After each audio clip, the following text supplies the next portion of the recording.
In this lesson, we're going to learn how to solve nonlinear systems of equations. Now let's try to remember that in a standard system of equations, our main objective is to solve for the values of x and y that will make the equation true. So when we learned originally, we had a few different methods. We had graphing, where we could see where the two lines intersected. We had the substitution method, where we were able to solve for one variable and substitute it into the other equation. And lastly, elimination was where we wanted to get opposites for a certain variable so that they cancel when we add the two equations together. Now, if we look at this particular system of equations, this is a linear system of equations. What we're going to be dealing with are nonlinear systems of equations, which are oftentimes systems that involve conic sections like circles, ellipses, parabolas, hyperbolas, quantities that are often being squared. So let's remind ourselves what we did for this particular system. Now, because y was already isolated, this would be a good opportunity to do the substitution method. So notice that we can plug in negative 3x plus 10 for y. And when we do so, we could distribute. Negative 5 times negative 3x is 15x, and negative 5 times 10 is negative 50. And now combining like terms, moving the 50 to the other side, gives me 17x equals 51, which means if we divide by 17, we get x equals 3.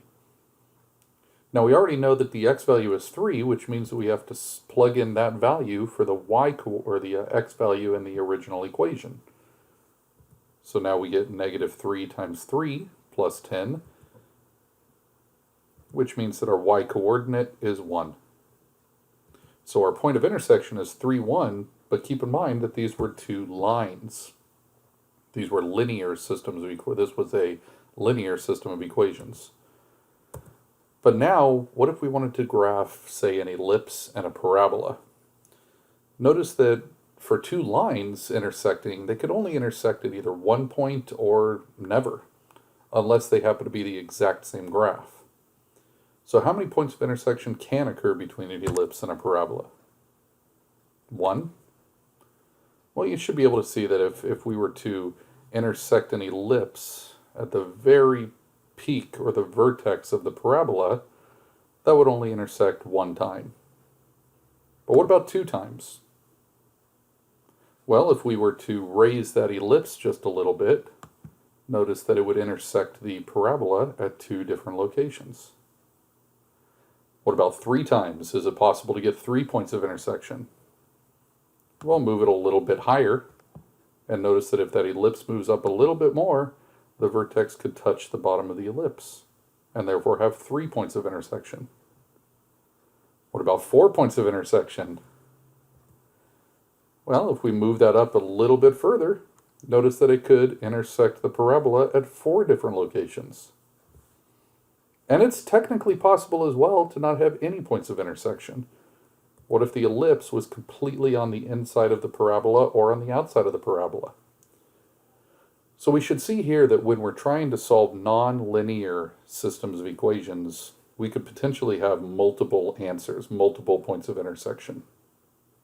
So let's see an example of how this would work out using the substitution method. Now notice the substitution method works out nicely here because y is already isolated. So since y is the same as 2x squared minus 2, we can now plug in that whole quantity in for y and get 4x squared plus that entire quantity of 2x squared minus 2 squared equals 4. And the advantage of this now is that notice there's only one single variable inside of this equation. So we can expand that parentheses to get 2x squared minus 2 times itself. When we distribute, we get 4x to the 4th. 2x squared times negative 2 is negative 4x squared. Negative 2 times 2x squared is a negative 4x squared, another negative 4x squared. And negative 2 times negative 2 is positive 4. Now we see that it's a polynomial with a highest degree of 4, so let's start combining some like terms here. We can subtract 4 to the other side.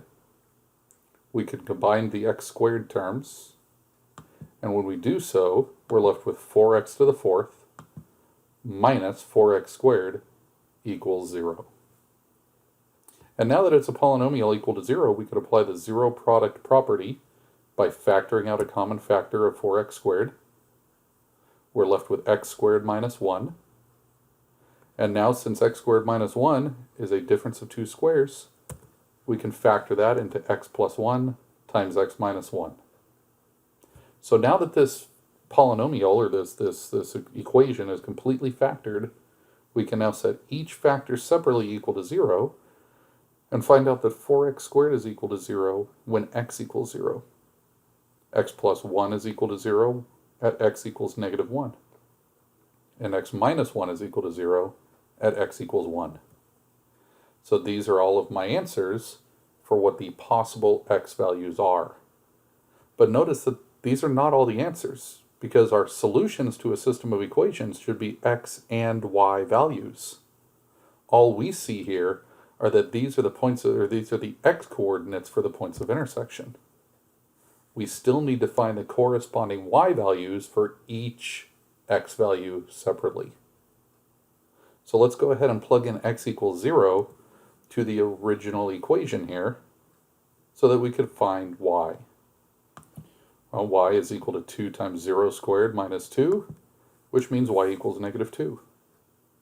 So my first point of intersection occurs when x is 0 and y is negative 2. Now we plug in x equals negative 1. So we replace the x coordinate with negative 1 now. And notice that when I square this negative, I get positive 1 times 2 is 2 minus 2 gives me 0. So my second point of intersection occurs when x is negative 1 and y is 0. And my last point of intersection occurs when I plug in 1 for x, and I still get the same output because 1 squared is the same as negative 1 squared. So my last point of intersection is when x equals 1 and y is equal to 0. So if we think about what this graph would look like, notice that this one is a parabola that's shifted down 2, and it has a stretch. While this right here is going to be an ellipse. Remember that if we if we set this ellipse equal to 1, we can now, by dividing by 4, we can now recognize that this graph will shift 1 unit in the x direction and 2 units in the y direction. So if we were to come up with a rough sketch of this, notice that this is an ellipse that's spread 1 unit in the x direction, 2 units in the y direction, and this is a parabola shifted down 2. And sure enough, they have 3 points of intersection, which we've just found right here. Let's try another example where we use the elimination method. Notice that this is a good method when we have multiple terms that are the same type. So in this case here, we have 2x squared types of terms in each equation. Here we have y squared types of terms in each equation. So in order to use the elimination method, we still want to try to get opposites. So I think the best way to do this would be to multiply both by 2. Now if we take a look at what this graph would look like, and this is just a real rough sketch, and we could do this in more detail if we needed to, but notice that this top equation would be an ellipse because it's a plus sign between two squared terms. And this bottom equation is a hyperbola because of the minus sign between two squared terms. So we would expect in this equation that there would be 4 points of intersection, but we want to determine what those values are. So like I said, let's multiply everything by 2, and that should give me y squared terms that are now opposites. Well, when we cancel those out, we're left with 11x squared equals 44 by adding straight down. We can now divide both sides by 11. And when we take the square root of both sides to get x by itself, keep in mind that every time we solve, we get 2 answers. You take the square root, and using the square root property, x is equal to negative 2 or positive 2. Well, take a look at what this means. This means that if I allow x to equal negative 2, then what I'm doing is going to the x value of negative 2 and trying to determine the y coordinates where they are going to touch the graph. And so if I plug in negative 2 for my x coordinate in this first equation, then I get 3 times 4, which is 12. I can subtract 12 to get 24. divide by 2, and I get 12. And now when I take the square root of both sides, keep in mind I get plus or minus. I get two different answers. I get the square root of 12, which is either negative 2 root 3 or positive 2 root 3. So notice what this means. This means that when I plugged in negative 2, I got two different answers. Negative 2 gave me one answer at positive square root of 12, or 2 root 3, and one answer at the negative square root of 12, or negative 2 root 3. So those are already two of my points of intersection. So now I have to check my other value of x, which is 2. And if I plug in x equals 2 to the original equation, this again gives me 3 times 2 squared. But notice that when I plug in 2, I'm also going to give me two different answers. And notice that when I look for the corresponding y coordinates, it looks like they should be the same exact quantities that I got before. So let's see why that ends up working. Because negative 2 squared is 4, but so is 2 squared. It's also 4. Which means from this point on, my equations are exactly the same. So when I subtract 12 to get 24, I can divide by 2 in order to get 12, take the square root, and I get the exact same answers.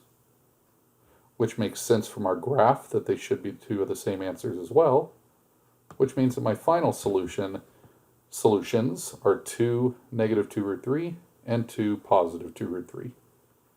So this was a situation where we ended up getting 4 points of intersection. So just keep in mind a couple of important aspects of this. When you get to the point where you're solving a quadratic, you take the square root of both sides and you should get two different answers. Secondly, nonlinear systems of equations will often have more than one answer. So for the first variable that you solve, whatever these values are, make sure to break it apart and solve for each other variable separately.